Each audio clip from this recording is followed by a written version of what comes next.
Welcome to the Ad Nauseam Podcast, where classical gourmands everywhere can finally get their fill. Join us for a delectable discussion of Greco-Roman civilization stretching from the Minoans and Mycenaeans through the Renaissance and right down to the present. And now, ladies and gentlemen, here are your hosts, Dr. David Noe and Dr. Jeff Winkle. Welcome, Ad Nauseam listeners, to episode 126. My name is Dr. David C. Noe. I am here in the bunker, Vomitorium South, with my good friend and fabulous co-host, Dr. Jeffrey T. Winkle. How are you this evening, Jeff? I'm feeling good, but I'm feeling a little out of sorts because it feels like it's been a bit of time since we've been together down here. 3 weeks, maybe? 3 weeks. 2 to 3 weeks? Yeah. People were probably beginning to wonder, hoping that this little show was done. Maybe exactly right. People kind of abandoning ship and said, Finally, finally, they gave it up. Right? But no, we are back. We're back. Yeah. But I'm feeling good. Yeah. I'm feeling ready. It's good to renew our friendship, renew our classics as a way of life. Mm-hmm. The vibe that we're on. That's right. And how are you doing? I'm doing well. Thanks for asking. Yes. Yeah. It's been a good day. Got into the Gaim a little bit. Very good. Yes. Moved some iron around. Excellent. As did I. You did? I did. All right. Yeah. And you've been on the road, though. Right? I have been traveling quite a bit. Yep. I know that you did a local, you did like a week, it was a spoken Latin week. Well, it wasn't all spoken. Okay. Actually, it was a lot of English. Okay. Some speaking. It was the Colloquium Latinum Aestivum, the summer Latin colloquium. Yep. Part 2. And this took place at Quilted Crossings. Quilted Crossings. Yes. What is that? Well, my friends Kevin and Laura, they own this fabulous place out in Woodland, Michigan. Okay. Where people go to quilt. Do they really? Yes, there's a lot of quilters here in the Midwest. Did you have to step over quilters on your way to the colloquium? No. We reserved it. Okay, all right. We turned the Quilted Crossings into a Latin designated area, and for a week. And everybody kind of lived and ate together? Yes. Wow. Yeah, 12 individuals in this house. Yeah. I and the hospitality staff, which is Mrs. Noe and our daughter, lived off-site, but we had 12 individuals there, scholars, pastors, Latin teachers from around the country. Fantastic. I'd like to talk about it a little bit, if I may. Please do. Okay, Yeah. So we had one individual come from Portland, Oregon. Okay. Another from Stanford, California. One from Texas, I think 3 from Illinois, a couple from 4 from North Carolina. We had one from Maryland. It was just a tremendous Alabama, a tremendous cross-section of really fine scholars who got together to read Latin and study. So we had Barbara and Kara and Ruth and Joan and Tyson and Marty and Douglas and Douglas and Caroline and just a whole host of folks. That sounds fantastic. Were there any Michiganders there besides yourself? Was it all out-of-staters? I think there was not a single Michigander. That is really cool. Would you like to know what we read? Yeah. Okay. Yeah. So on Monday we read Lucius Aeneas Seneca, his Ad Marcium de Consolatione, his consolation to Marcia. Interesting Latin. And we spent a day with Seneca, kind of his pointed style, not Ciceronian, but always striving for effect and juxtaposition of interesting constructions and styles. Yeah. The second day, Tuesday, we read from Lactantius. So this guy is from early 4th century. We read his Epitome Divinarum Institutionum, so his summary or epitome of his divine institutes. Okay. All right, so really interesting. Lactantius, I'll be brief. He wrote the Divine Institutes in 7 books, and it was a success. But his brother, probably not his actual brother, but a fellow Christian, a guy named Pentadius, said, Lactantius, your book is great, but it's way too long. So he wanted the Cliff's Notes? That's right. Okay. So Lactantius said, okay, fine. And then he wrote this Epitome. All right. And all right. Just some beautiful Ciceronian Latin. Lactantius was called the Cicero Christianus during the Renaissance because he had such beautiful Latin. All right. Okay. And Wednesday, we moved on to Bernard of Clairvaux, or Bernie, as his friends called him. So we didn't have an entire weekend with Bernie, but we had a Wednesday. A Wednesday with Bernie. That's correct. And we read his De Diligendo Deo on Loving God, which is just a fabulous work of 12th century Latin, quite good Latin. Okay. Thursday, we move on to Erasmus, De Pueris Instituendis, on the instruction of children. Now, Erasmus is the only individual that made an appearance in both years. So we had him in the 2022 colloquium. We brought him back for 2023, and he did not disappoint. So he was back by popular demand. That's correct. Okay. Desiderius, his first name, Desi. Yeah, Desi, or how would we translate that? Wanty? Something like yeah, that. exactly. Yeah. And he's a big hit. And Very cool. Then on Friday, we capped it off with Theodore Beza, a work of a kind of catechetical nature, and just a great time. So the folks that came together, they're just some top flight Latin students. Again, some are pastors, some are actually quite famous scholars, and some are Latin teachers. And we had meals together. Now, the funny thing, Jeff, was that I took the Ratio 8 to the site. You know, the one with the oyster color and the walnut accents and so forth. And the hulking flagon? Well, the funny thing is that Mrs. Noe said, that's a great machine, but is it going to be able to produce enough coffee for 13 individuals? That's an excellent question. It is. I said, well, I don't know, but I got to take it because it's going to be a hit. Yes. And it was a little bit unnerving. This one individual, we'll just call him Tyson because that's his name. Yes. I'm setting up the coffee. He says, wait a minute. Is that the Ratio 8? I said, yeah. He said, and is that the hulking flagon? I said, yes, Tyson, it is.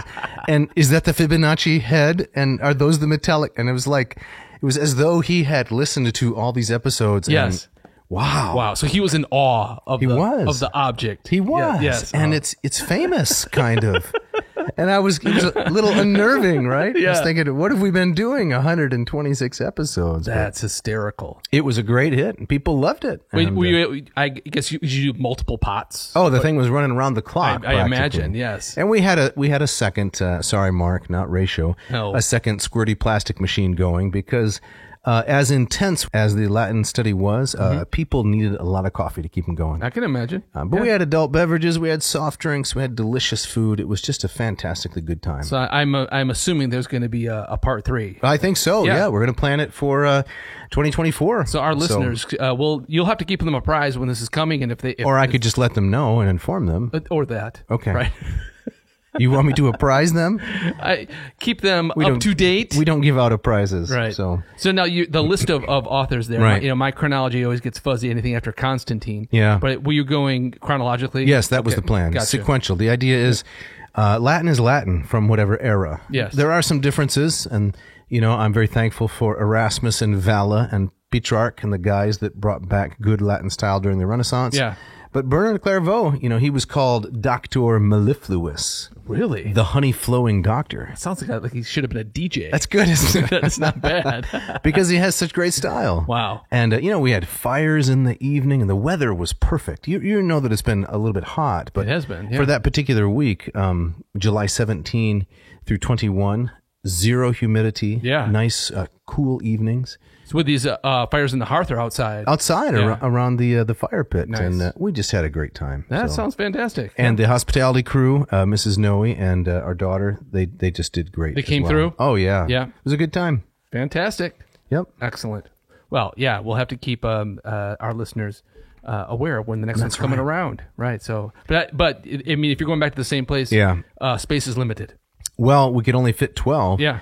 I think there's enough demand. I don't know. I could probably do 2 weeks in a row. Yeah. But I just, I have other things to do. Yes. Indeed. Speaking of other things to do. Yeah. Yeah. I went out to Kansas. Oh, that's right. You've been everywhere. Okay. Well, so what were you doing down there? Okay. So kind of a preliminary shout out. We have a real one coming up, but a preliminary shout out to the folks at the Classical School of Wichita. Okay. So Wichita, Kansas. My geography is only slightly better than it was before I went there. Mm-hmm. But Wichita is, I guess, about an hour from the Oklahoma border, 45 minutes. Okay. More or less, if you picture Kansas as like a big rectangle, Wichita is more or less in the center and on the bottom. Okay. So not too far from Oklahoma. So they invited me to come out and do a teacher in-service.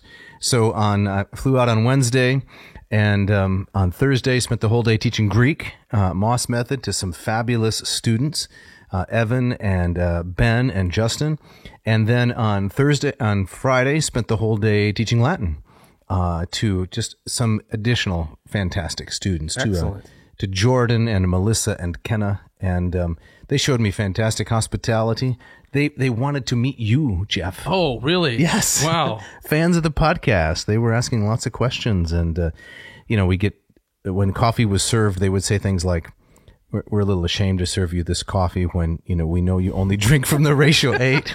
And again, it was kind of it was kind of unnerving to realize just that people are actually listening. That's great. Well, maybe next year I could come down and just kind of hang around. That'd be great. Yeah. I mean, you're the interesting one that provides the comic relief. Let's be honest. Okay. All right. I'll accept that. All right. Then I got back. All my flights were on time. Thankfully, it never happens. Wow. And rolled into Grand Rapids late Friday evening and was ready to go. Man. But what have you been up to? Boy, nothing like that travel schedule. Well, but I mean, interesting things. You took some family time away. Family time. Yeah. We, my family and I spent an annual week up north, as they say here in Michigan, and so we were in a town called Onekama.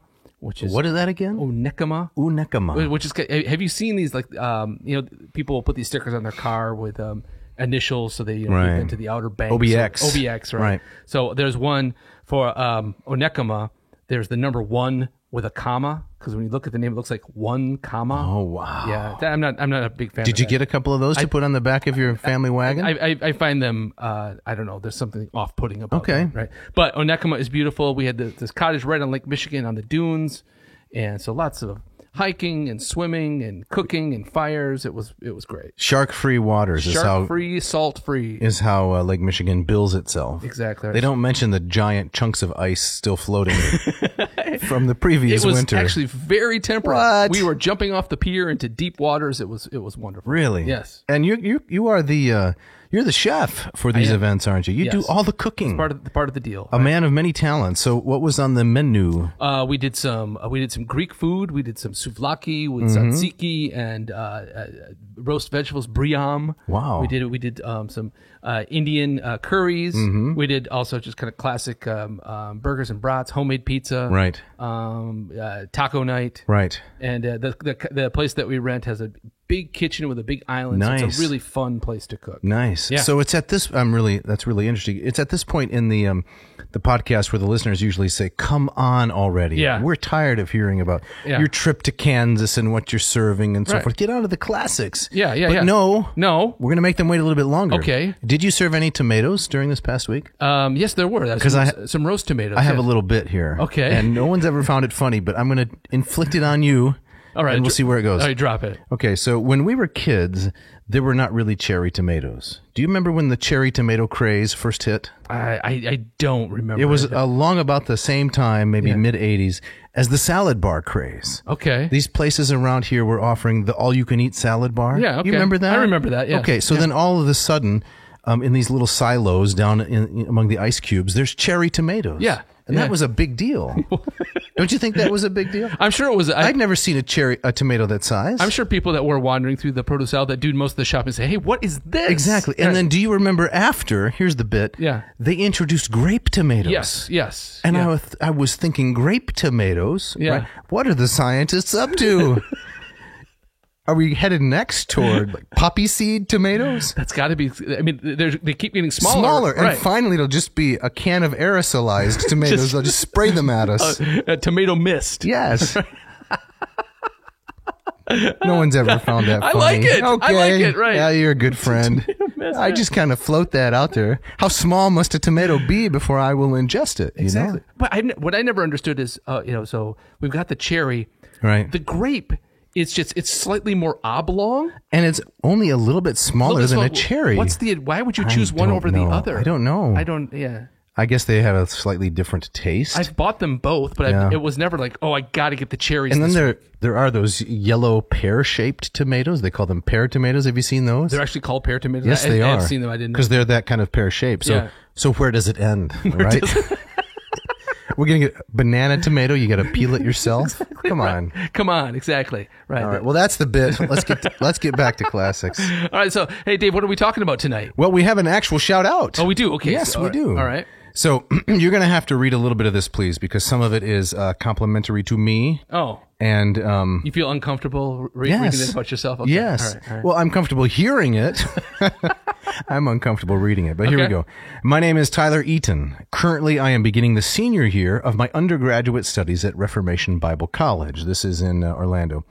By God's grace, says Tyler, I aim to earn an MDiv and further my education in postgraduate studies in the English and Scottish Reformers. Now, you're going to have to read the next part, please. While at RBC, I had the opportunity and privilege to study for a semester under Dr. Noe. Oh, so this is somebody That's you me. know. Yep. And consequently discovered the Ad Nauseam podcast. I mean this without any sense of false flattery. This podcast is excellent. It has helped broaden my knowledge and has instilled a newfound pleasure in the classics. We like that. Yes, we do. Not only are the classics filled with great stories and impressive rhetorical skills, but they illuminate the nature of the human soul, his longings, wants, fears, and desires. Hold on now. Yes. We have to take Tyler to task for a minute. Okay. Did you catch the pronoun there? Which one? His? Yes. Illuminate the nature of the human soul. His longings, wants, fears, and desires. Now, Tyler. Yes. Well, you're Jeff, but... Yeah, you're talking to Tyler. Right. Yes, Okay. Yes. The soul has typically been treated as feminine, right? Right. Typically, there's a feminine pronoun. So I don't know if Tyler is referring to himself when he says his longings, wants, fears, and desires, but if he's referring to the soul, we got to go pedantic on it. Right. And we should say her longings, wants, fears, and desires. Right. Although I would say that if most people were writing the same passage, they would say its longings. Oh, you're right, because the soul has been depersonalized. Right. Yes. Right. Anyway, we'll keep going. Okay. Tyler continues. These characteristics make the classics a helpful tool in my studies, and this podcast further aids that tool. Very nice. In a world of brackish tang, says Tyler, the Ad Nauseam podcast is a delightful combination of precision brewing and top quality construction designed to elevate the classical podcast experience. Nicely done there. Right? That's good. I like the idea that the world... it's a dangerous trap full of brackish tang. Yeah, so you got to kind of wade through it to the real stuff. It's exactly right. Tyler did a good job. Tyler, we're so thankful for all your kind words and that you're listening out there. We appreciate it. Yes, we do. And keep the torch of classics alive. So, Jeff, at long last, when the podcast is 3/4 over, tonight we are talking about the Homeric hymn to Demeter. Demeter, yeah. So, our hope is we'll do a few episodes on the Eleusinian mysteries, right? And more on that later. But it's widely accepted that this roughly 500 line long poem is in some ways kind of a source text for the institution of this famous religious practice. Okay. And so I thought we would spend an episode or two talking about this poem, right, and breaking it down. Okay. Yep. So the Eleusinian mysteries. Are we going to say Demeter or Demeter? We should decide. We should, because otherwise we'll go back and forth and annoy people. Yeah, more than normal. I find when I teach myth, I find myself going back and forth, and I annoy myself. Right. Do you have a preference? Demeter, Demeter? I stick with Demeter. Demeter's kind of my default. Probably Demeter's the default. Should we go with that? Demeter. Yeah. So we're going to go with Demeter. All right. So Eleusis is north and a little bit west of Athens. Yes. Not even a 20-minute drive. Just right around the bend on the coast there. Yep. And you were there quite recently. Was it April or May? April. Yep. Okay. And doing a photography project, which maybe we'll get into the later episodes of the series. I'll talk more about. Okay. Yeah. Yeah. And Eleusis was holy, right? Was sacred to Demeter. Yes. And so we need to talk a little bit about the site and about the poem. Is that right? That's right. Okay. Yep. And you have the opening quote. I do. And we hope that the people like it. Yes. So this comes from an article entitled Athens, Eleusis, and the Homeric Hymn to Demeter by one Francis... Whoa. Did I already break it? You said Demeter. Sorry. The Homeric Hymn to Demeter. There we go. This is going to be a problem. By one Francis R. Walton. And this comes from the Harvard Theological Review way back in April of 1952. And Francis writes, the Homeric hymn to Demeter is the earliest and, for us, the single most important literary record of the Eleusinian mysteries. These mysteries were, for 1,000 years, one of the crowning glories of Athens, the pride of her statesmen, poets, and orators, a focal point of piety, which, though intimately civic, was at the same time pan-Hellenic. The constant references to the cult in both prose and poetry attest to its popularity and singular importance. Yet it remains a curious fact that in all Athenian literature, at least until Hellenistic times, there is no direct mention of the Homeric hymn, and scarcely anything which can be reasonably identified even as a reminiscence or echo of it. Apparently the hymn was allowed to fall into almost total oblivion. Why this should have happened is a question that seems to merit some consideration. By the very nature of the problem, the evidence is inadequate to assure definite conclusions, but it is hoped that the solution proposed, though necessarily tentative, may add somewhat to our understanding of an obscure but interesting period in the religious history of Athens. So one of the So can you unpack that for us a little bit, Jeff? So one of the many questions about the Eleusinian Mysteries is, to what degree did this hymn play a role in its worship, in its rituals, and kind of in just the knowledge of it by the initiates? Okay. And because there are some things, I don't know if we'll get to them today, but there are some elements in the story where it seems, okay, clearly some ritual things are being laid out. Right. And others have said, there's a lot of things in that poem, or I should say there's a lot of things in the rituals that we know about, certain figures, certain gods and goddesses that aren't mentioned at all. Right. And so the question is it simply a literary production? Yes. Or is it a liturgy of some kind used in the actual worship of the goddess there? Exactly. And at the end of the day, we don't really know. Okay. So now we're not going to devote a whole episode to the concept of mystery religions. No. We did an episode on one of the mystery religions before. Yes. That was the cult of Mithras. Yes. In the episode entitled "We Bold This City." Yeah, that was you. That was, and I'm still shaking my head about that. Yeah. Okay. That was episode 41. If did you look it up? Back. I did. Okay. Yep. But we should probably give the briefest definition for folks out there so that they can understand, in case they don't already, the difference between a mystery religion and the more mundane vanilla religion, which we assume was practiced in all of the Greek city-states. Right. Okay, yeah. So if I may paint with a very large brush. Please. So the public cults, which were conducted on behalf of the people by the priests at the temple, under the aegis of the patron deity. So in Athens, it's Athena. Athena. Obviously. In these kind of public celebrations, there was very little mystery about what was going on. The god was being appeased through sacrifice. There was very little for the populace to do by way of conducting rituals or prayers. You might offer a token or maybe a small statue at the temple. You might participate in the procession, right? The Pan-Athenic procession. Right. But the actual cult worship, you would probably be more of a spectator. Yes. While the priests did the cutting and the butchering and the burning and so forth. Exactly. Right. And it was all public. And we don't really know to what degree did the public really understand what was going on, but they understood that's in the hands of the priests, and there's very little for us to do along those lines. They didn't have to. And there's also then the question of, did they have an actual kind of faith in the terms that we might use? Exactly. Right. So as a Christian, I believe in a triune God. I have a relationship that I cultivate with him through prayers and attendance on worship. You could be a member of, if you were a member of the city of Athens, you were de facto a worshiper of Athena. Right. And we don't know whether that meant you had any kinds of feelings towards Athena. Right. That we might associate with one of the monotheistic religions today. Yeah. An analog that I often, this makes me think of is, if you go to Italy today, every Italian that you meet will very likely, if you were to ask them, what religion you are, well, I'm Roman Catholic, of course.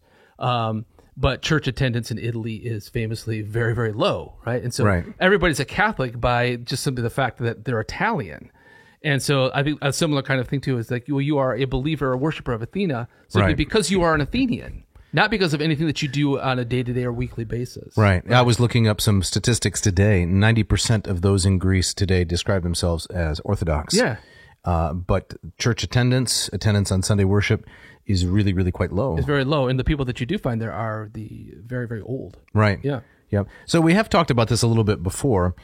We have quoted from this book, Personal Religion Among the Greeks by André Jean Festugière. And so that's a good source if people want to check that out. Yeah, great book. So we've got the civic religion, but then the mystery religions, Mithras, the Dionysiac cult, and the one for today of Demeter and the Eleusinian mysteries. How would they differ, Jeff? It's kind of a shift from the public to the private. So if you accept, as I certainly do, that human beings kind of are born with kind of instilled kind of longing for transcendence, right? What Augustine called the God-shaped whole. Right. You can imagine that the public cult, where there was very little for you to do as a citizen, spiritually speaking, would be very unsatisfying. Right. So far as we know, there was a kind of distance between the individual and the deity who was being honored in the ritual. Exactly. So if you think about a story like the Odyssey, Athena's attention to Odysseus, that's the exception, right? That's not the rule, right? And I think that the Greeks kind of understood that. That's one of the things that made it extraordinary, that this goddess had this attention to this one individual. Right. It wasn't kind of a promise like, well, if you grow up to be an Odysseus, she'll watch out for you too. Right. No. So my sense is that, the public cult kind of left this vacuum, and that's where these mystery cults came in, and they promised a kind of a private, secret, initiatory experience that was going to cost you something, certainly in terms of time. The Eleusinian mysteries, and as we'll see, just like with Mithras, they're still very mysterious. We don't know a lot, but by all accounts, such as they are, they suggest that going through the mysteries was difficult. Right. It was terrifying. It was draining. It was exhausting. And so these things... It was a multiple day event. Right? So it cost you time. It cost you money. Right. It was emotional. It was psychologically draining. A little bit like going to Disney World? Yeah, exactly right. Yes, but with hopefully some sort of enlightenment on the other end. Right. The enlightenment being, I'm never going to do that again. Yeah. And so... And so these mystery cults kind of offered something very, very personal. Yeah. And unlike the Odysseus Athena example, this said you can be any Joe, Jane, Doe Athenian, right? And if you go through this ritual, this goddess is now looking out for you. You don't have to be the extraordinary one. And what they had in common, at least the three we mentioned, seems to be they dealt with the question of death and rebirth. Yes. And the notion of personal salvation. Right. Was there some way to square, the trouble in the world, the feelings of isolation and loneliness and misery that I think just about everybody feels at some point, and some people feel a lot. Yeah. Is there some way to overcome that? Right. And these seem to offer a hope of that kind of possibility. Yes, indeed. So if you look at the mystery cults that we know a little something about, Isis, Dionysus, Cybele, Mithras, Demeter, the goddess of Samothrace, they all seem to have something in common where the central deity undergoes some kind of death and resurrection experience, be it metaphorical, allegorical. So like if Mithras, he kills the bull, which some people think, represents death. Right. And then, feeding on the carcass of the bull, you come back to life. But the story we're going to be talking about with Demeter and Persephone in this Homeric hymn has the clearest narrative of that kind of death and resurrection, where Persephone she literally marries death, and then annually kind of goes down to death and returns. Right. And so she finds a way to go to death and to get beyond it. And we should say that by Roman times, many upper-class Romans got themselves initiated into these various mystery religions, almost as a kind of tourism. Yes, indeed. So there's the Disney World connection. Exactly right. You go to Athens and you see the library, you listen to some philosophers, you get some tzatziki or some gelato, you get yourself initiated and you go back to Rome. Exactly right. And it was boosted by... and they do have gelato in Greece, I just want to make that point clear. Yes, they do. They have very good gelato Absolutely. in Greece. Yes, exactly. And it was boosted by emperors like Hadrian, who was a big believer in the mystery cults. In fact, having just been at Eleusis, every plaque I read reminded me that most of what you see there were refurbishments done by Hadrian in the 2nd century.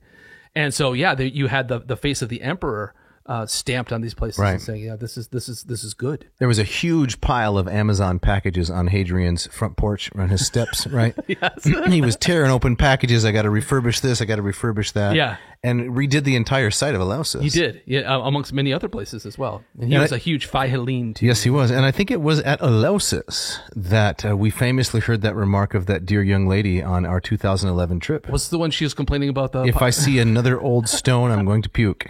That's right. That was at Eleusis. That was Eleusis. Now, in her defense, it was kind of near the end of the trip. And okay. Exactly. Understandable. She had been a good sport. But it's one of those things that I think at some level, you either find kind of a haunting beauty in it, or you just say, just show me something intact already. Enough, right?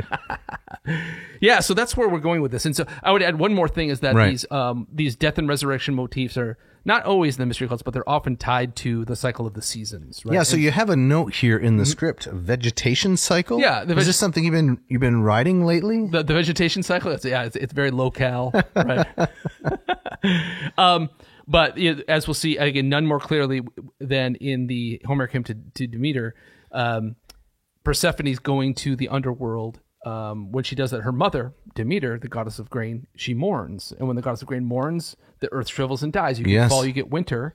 And then when her daughter comes back, she rejoices. You get the blooming of spring and summer. Right. And so the shriveling and death, quote unquote, of the earth mirrors the death of the goddess, and the same thing with the resurrection. So in myth interpretation terms, this would be an etiology. Yes. Right. This would be an explanation. Now, I don't accept the etiological explanation for myths myself. I'm skeptical of that because I don't think they are. They have enough explanatory power. I don't think the ancients themselves clung to them that way. Well, that's why I think it's not a valid way to understand it. Okay, yeah. So we won't digress too far, but the etiological explanation is ancient peoples were primitive. Yes. They didn't understand how things worked. Right, so they made up these stories, right? Death and rebirth, I don't understand that. Must be a goddess involved. Right. It's a little too simplistic. Right, exactly. Right. So, I can't imagine, September, October rolling around in Athens, it's getting a little chilly. And say, Persephone must be descending. No. Right, in this kind of literal kind of sense. No, I don't think they were that simplistic. No, I don't either. Right. So, but I think that's a reflective of our own times. I think we can default to the literal. Correct. In a way that I think does not mesh with how kind of the ancients understood and saw their world. No, and of course, to add to that, our belief that technological sophistication equals greater understanding. Right. Exactly. Which it doesn't. No. But before we talk about Demeter, we have to talk about the genre of the Homeric hymns a little bit. Isn't that right? Yes. So the Homeric hymns is this collection of 33 anonymous poems, these hymns, written to various deities. Sometimes they double up. Most of them are very, very short. And they are called the Homeric hymns. I've read a few things that some have argued that because they were written in the dactylic hexameter, the same meter as the Iliad and the Odyssey, that many early readers assumed that they were from Homer. I don't know if that's true or not. But they you don't know if it's true that was the assumption. Yes, right.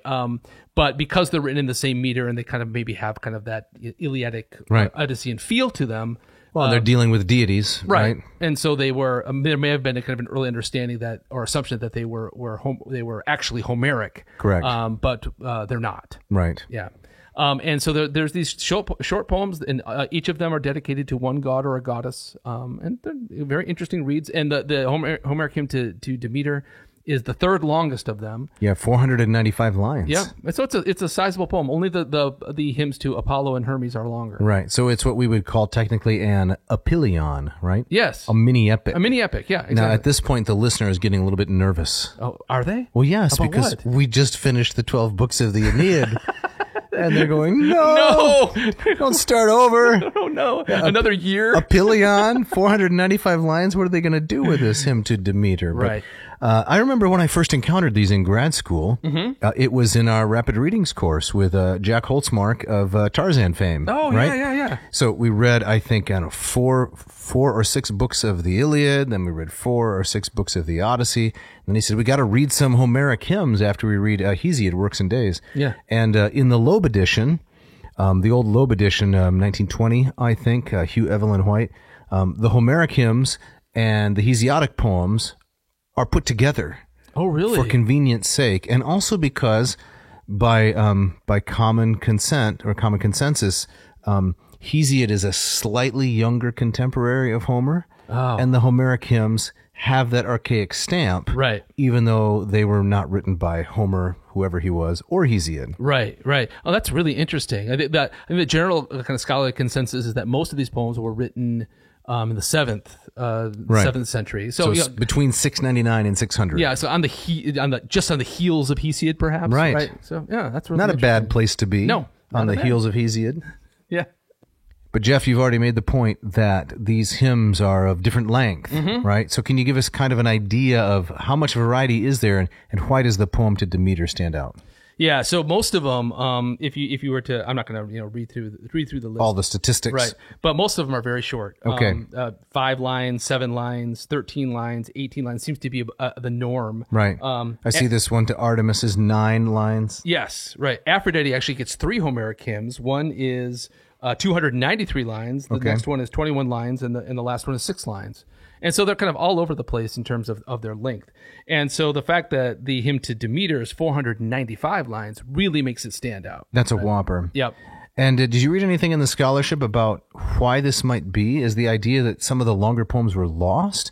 Or is Demeter special, and that's why this one is longer? I don't know. That's a really good question, right? My personal favorite of them is the Homeric Hymn to Hermes, where he steals the cattle. It's so much fun. It's funny, isn't it? It's funny. Yeah. He steals Apollo's cattle and creeps back into the cradle. And I'm an innocent child. What could I have done? He pulls up his blankie and he's like, who, me? Right. It's great. And Apollo, can't really bring the hammer down on him. He's just a baby. He's too cute. So Zeus intervenes and resolves the dispute. Right. It's pretty funny. It is. But if you compare the tone of the Hermes hymn and the Demeter hymn, they're so radically different. Right. It would be hard for me to read the Homeric Hymn to Hermes and say, oh, this is clearly setting the template for how one should worship Hermes. No. It's setting the tone for a kind of a sitcom. A sitcom, exactly, right. Exactly right. But the Homeric Hymn to Demeter is so different. Yeah. And so not only are the hymns radically different in terms of their length, but the tone is all over the map too. Yeah, I'd like to read a little bit of a quote here from a book called, we've referenced it before, A Handbook of Greek Literature by one H.J. Rose. Mm-hmm. One of the great virtues of this book is that it's in the public domain. Another great virtue is that it's comprehensive. So, people might say the scholarship in there is a little bit dated. Okay, fine. A few things have changed since 1934, but a lot of it's very accurate. Right. So, and I see that copy you're holding. Is that your own personal copy? I was just going to mention, yes, it is. It looks very well worn. And guess whose name is inscribed on the inside? One Robert J. Otten. No way. Yeah. Yes. No, you never had him as a professor, and neither did I. This is the late Bob Otten, who was a professor of classics at Calvin University. Yeah, that's right. That's right. Yep. So you stole it from him? No, I inherited the copy. Maybe he gave it to Rich Weavers, and I got it made its way to you. That's great. It's sweet to have the books of those who've gone before. So, indeed. So this is from page 53, and the chapter is on Homer and the ancient epic. And Rose says, quote, "The hymn to Demeter is one of the best, a little epic in itself, dealing in 495 really poetical and eloquent lines with the story of Demeter's sorrows, how Persephone was carried off by Hades and searched for by her mother, who in her wanderings came to Eleusis and after the restoration of her daughter inaugurated her mysteries there. Since Athens is not mentioned in this connection, Eleusis must have been independent when the hymn was written. It seems to have been annexed sometime in the 6th century. That is, that Eleusis was annexed by Athens and became part of its, suzerainty, something like that. Mm-hmm. Therefore, a 7th century date, as you were saying, is consistent with this piece of evidence, so sometime between 699 and 600, and not contradicted by anything else in the poem. Yes. That's really interesting. I'm glad you read that. Right. Because when we get to the episodes talking about how was the ritual celebrated, Athens plays a huge part. Right. It starts in Athens and it ends in Athens. Right. And so it's a little bit of an argument from silence, we should say. That is true. I don't mean to interrupt, but I often do that. And that is, Athens isn't mentioned in the hymn to Demeter, and because we know when Athens annexed Eleusis, it would be natural to assume that they would have inserted something about Athens, right? At the time the poem was taken over. But I think that's a fair assumption. I think so too. Yeah. I think so too. If we find some analog, right? If the state of Michigan decided to annex Chicago, right, 4 million people, the third largest city or something like that in the United States, the state of Michigan would probably mention in a celebratory poem that, hey, we own Chicago, right. with the Cubs. Yeah, exactly. Right. And I think too that these arguments that there were things that we know in the ritual that aren't mentioned in the poems. Was the poem how connected was the poem to the ritual? Well, I mean, these things aren't static; these things grow over time. And so as Athens kind of takes over, the ownership of the cult. Yeah, other things bleed in. It takes on a different flavor. Exactly. So speaking of other things bleeding in, yes, and taking on a different flavor, yes, it's time for the ads. Let's do it.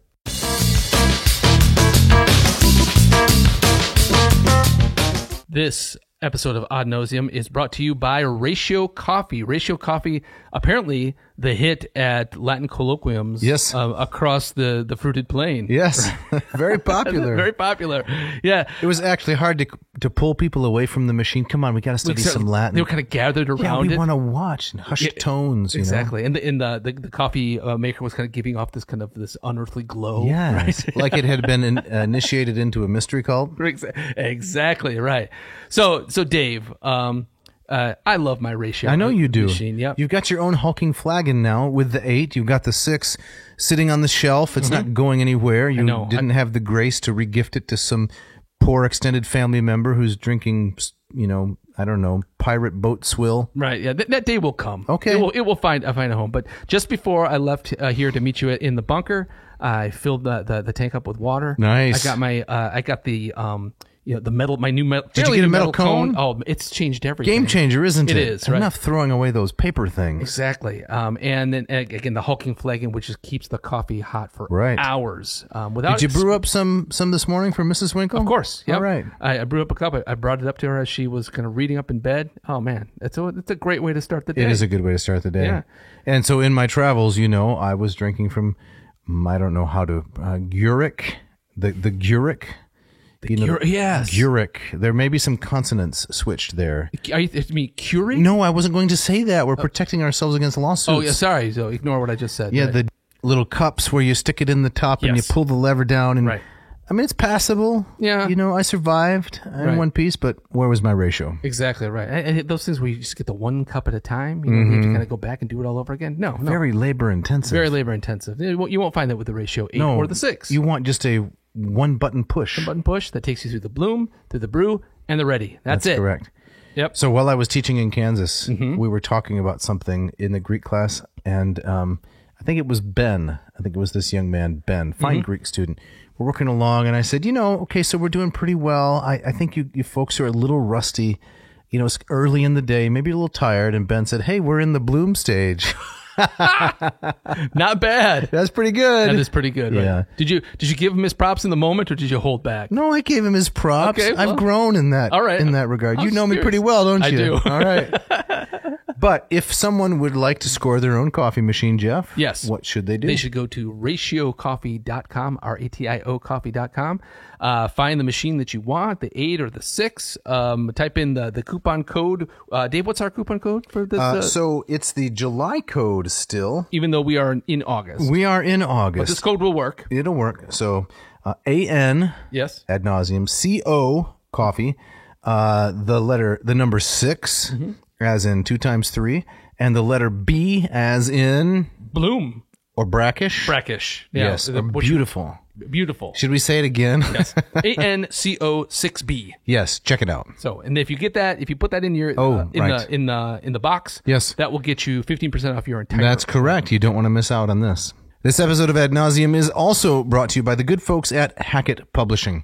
Hackett has been in business for 52 years now, I believe. As long as I've been on this earth. Yes, and they have produced some fantastic volumes. If you want to read about the Homeric world, you want to read translations of Homer's Iliad and Odyssey. In my travels again, I have met folks who are taking advantage of this coupon. I just got an email this week. Someone said, hey, I'm interested in brushing up on some Augustine. Should I check out the... I think it's the Selected Augustine Reader from Hackett. It's an excellent volume. Yeah. And these folks have been with us from the very beginning, providing us with so much support for the classics in general. Yep. Jeff, you're going to say that you like the covers. Of course I like the covers, right? What else do you like? I like how affordable these volumes are. I teach a student population that many of the kids, they don't have a lot of extra money. And so, buying textbooks is a burden. And I know that for my class... They're not putting books on daddy's credit card necessarily. No, not at all. Right. And so when I can offer them an excellent erudite text from Hackett, and it's going to cost them, maybe $8 to get Stanley Lombardo's translation of the Odyssey. Can't beat it. You can't beat it. No. And so, and I like them on my own shelves as well. Right. It's just great stuff. Would you say the selection is narrow or broad? Very broad. Would you say it's shallow or deep? I would say it's very deep. Would you say it's expensive or hits the sweet spot of affordability? I would say choice B. Okay. Right there. Right. So listeners, go do yourself a favor. Go to HackettPublishing.com. That's HACKETT Publishing.com. Find the books that you want. Drop them in your little grocery satchel and type in this coupon code AN2023. So that's AN ad nauseum plus the current year. And Dave, that will get them 20% off their order and free shipping. Free shipping. Check it out.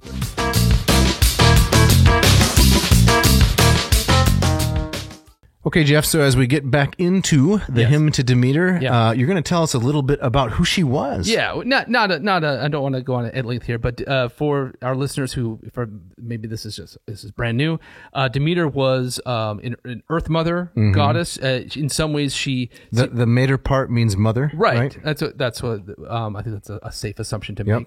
And she kind of takes over the earth goddess qualities that Hera, I think, kind of loses along the way. All right, so Zeus and Hera together, sky god and earth goddess, that kind of that Heros Gamos, that classic pairing you find in many traditions around the world. Hera kind of loses her association with the earth, and then that hole is kind of plugged by Demeter. Hera takes on maternity and childbearing, other kinds of things. But Demeter is a doublet of Gaia, right? Right.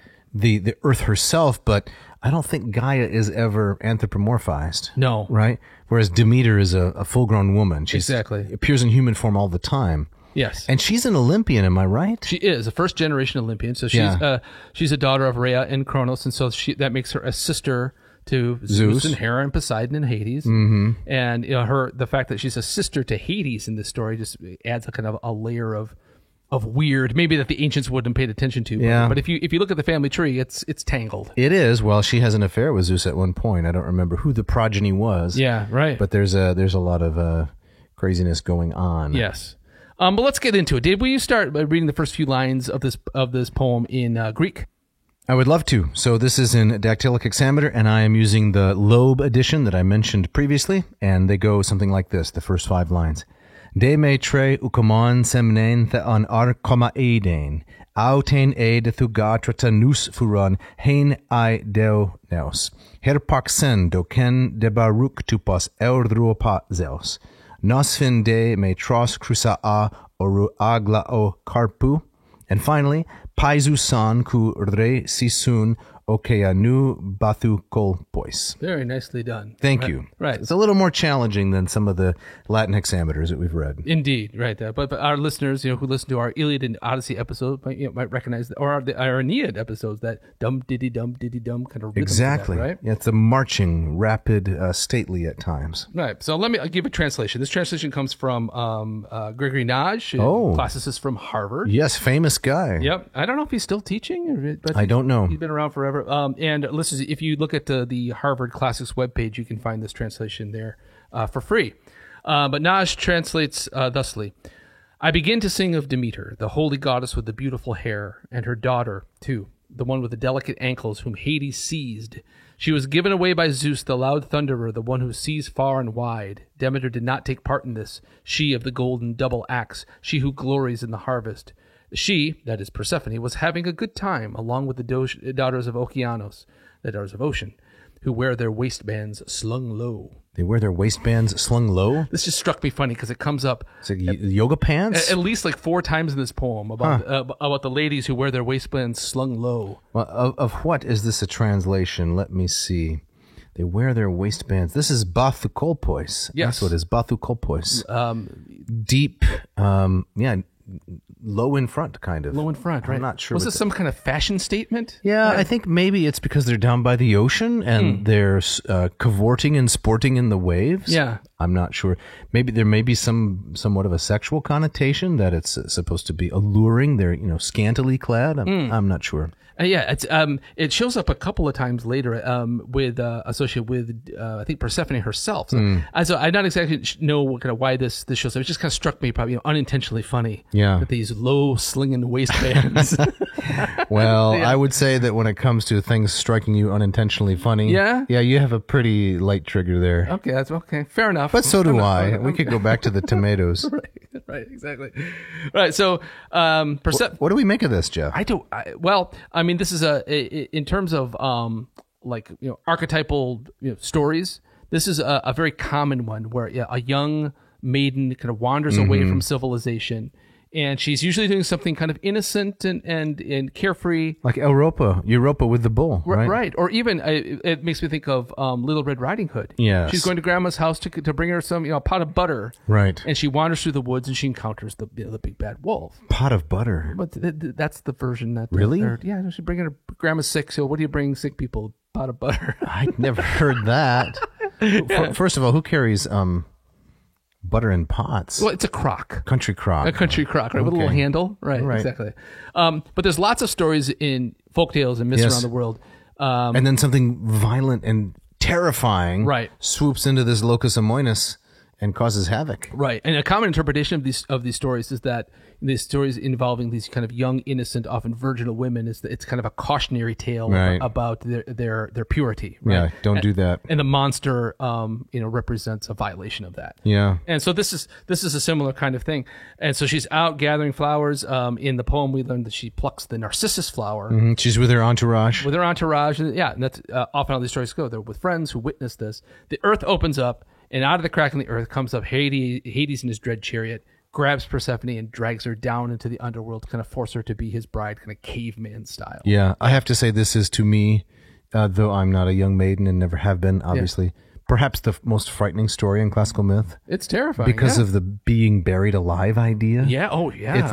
It's not just what, Hades intends to do, but the suddenness and finality of being pulled down below the earth. Right. That's what's frightening. Yeah. And of course, there's a very famous statue group by Bernini. I was just going to say that. Yeah. And the Borghese Galleria. Yeah. Equally frightening with its pneumatic technique. It is, right. It's very similar to the Apollo Daphne, but in some ways I find that much worse. It's much worse. And it kind of has that has that twisting effect. You can walk around the statue and Persephone or Proserpina's body is twisted. Yes. And she's trying to get away from it, and the tears coming from her face, and kind of that maniacal laugh on the face of Hades. Yeah, with her hand on his face, if I'm remembering correctly. Exactly. Yeah. Yeah, it's there's kind incredible. of a fighting chance for Daphne, right? Yeah, and it's a more refined statue in some ways. Also Bernini, and in the same, if I'm not mistaken, it's in the same museum. It's in isn't it in the Borghese? Borghese, yeah. Both of them are there. Both of them, yep. I think there are 4 Berninis there, if I'm not mistaken. There's we're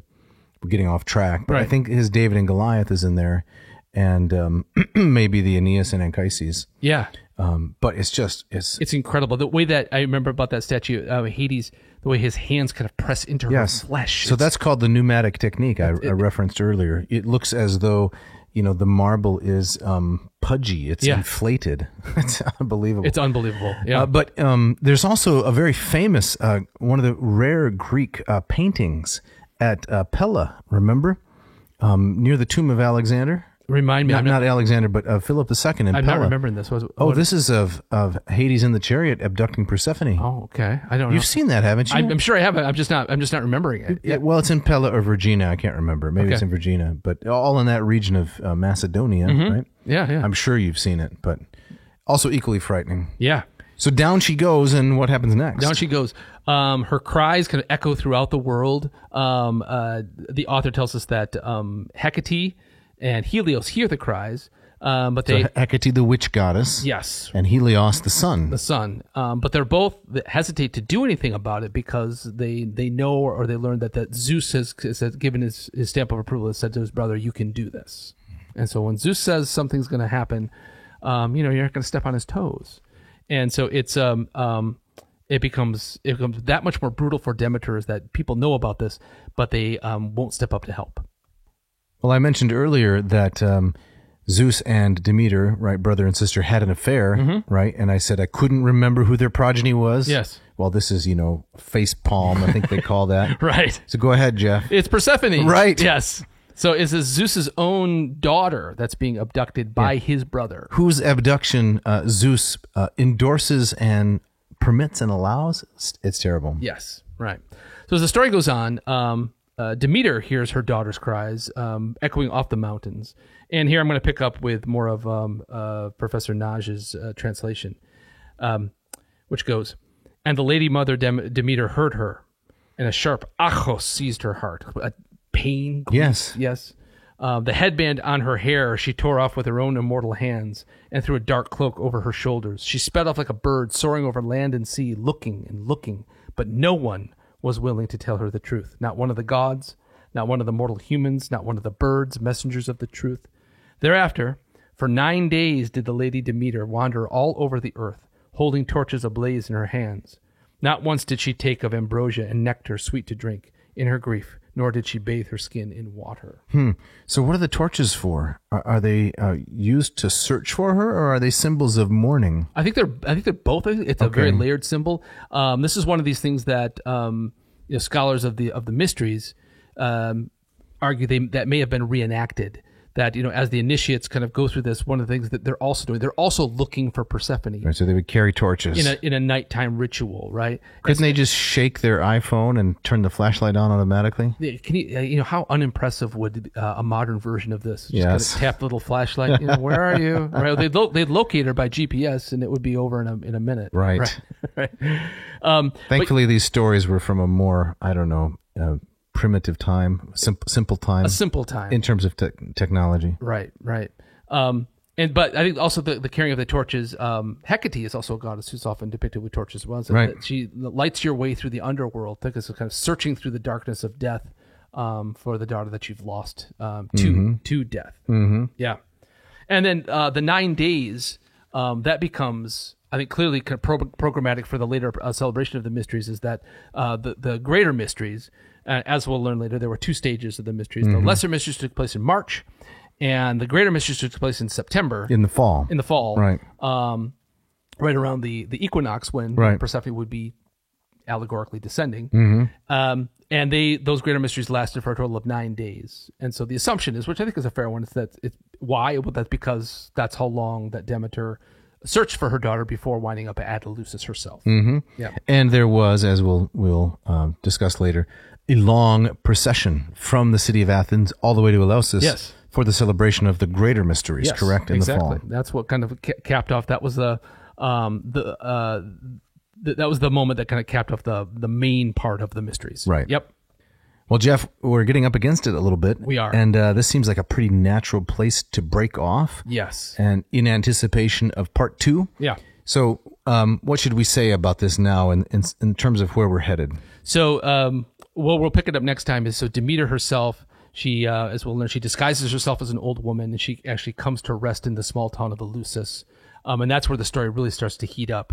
And we start to kind of understand why that tiny little town, 14 miles up the coast from Athens, becomes so important in this story. We're going to be introduced to some other characters, right? Yes. The king and Demophoon, and there's some nighttime lactation, if I'm not mistaken. Yes, there are. Yeah, there's all kinds of things going on. The queen, Metaneira, the daughters. Right.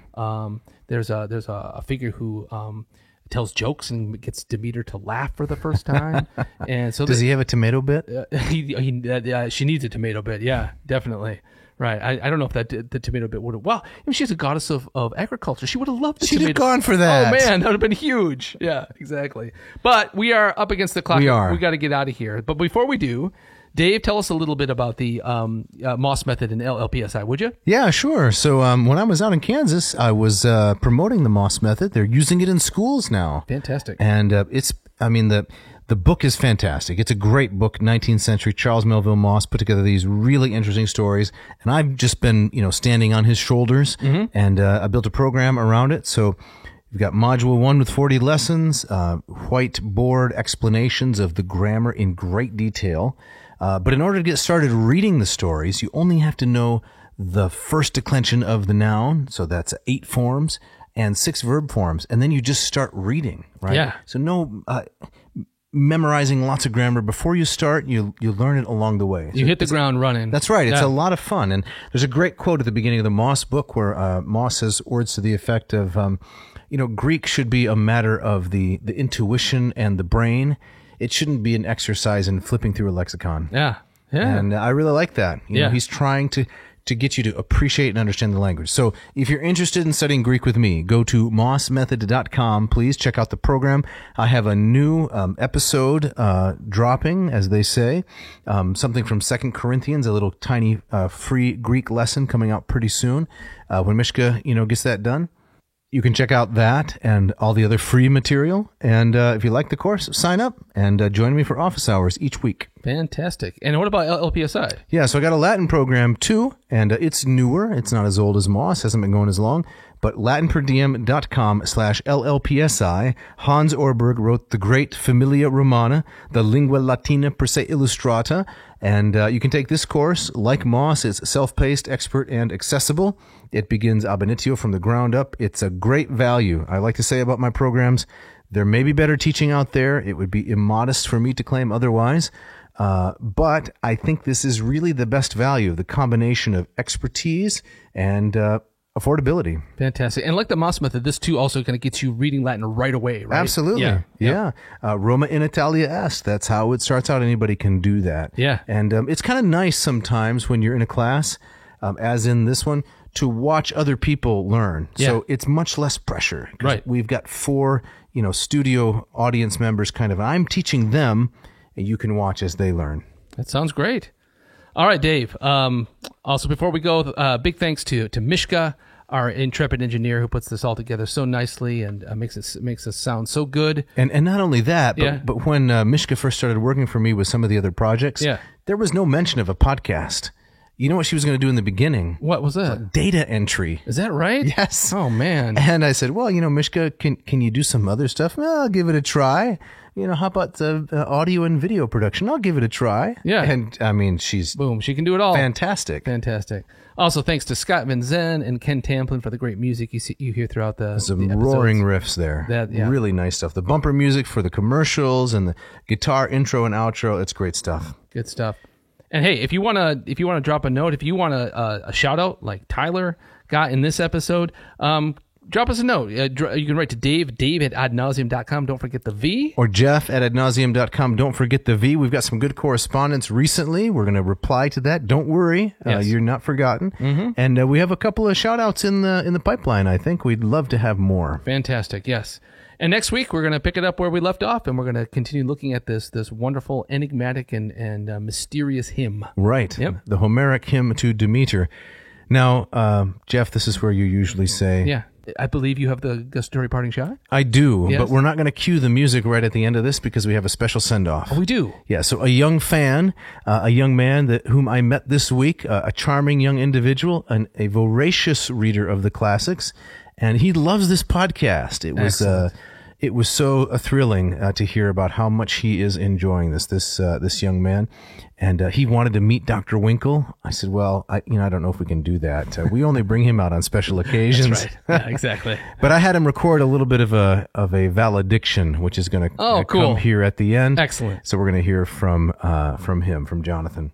The gustatory parting shot is from one P.J. O'Rourke. And I like this a lot. Fish is the only food that is considered spoiled once it smells like what it is. That's so true. So people say, hey, that smells like fish. Thanks for listening. Thanks. Hi, this is Jonathan from Pennsylvania. Thank you for listening to the Ad Nauseum podcast.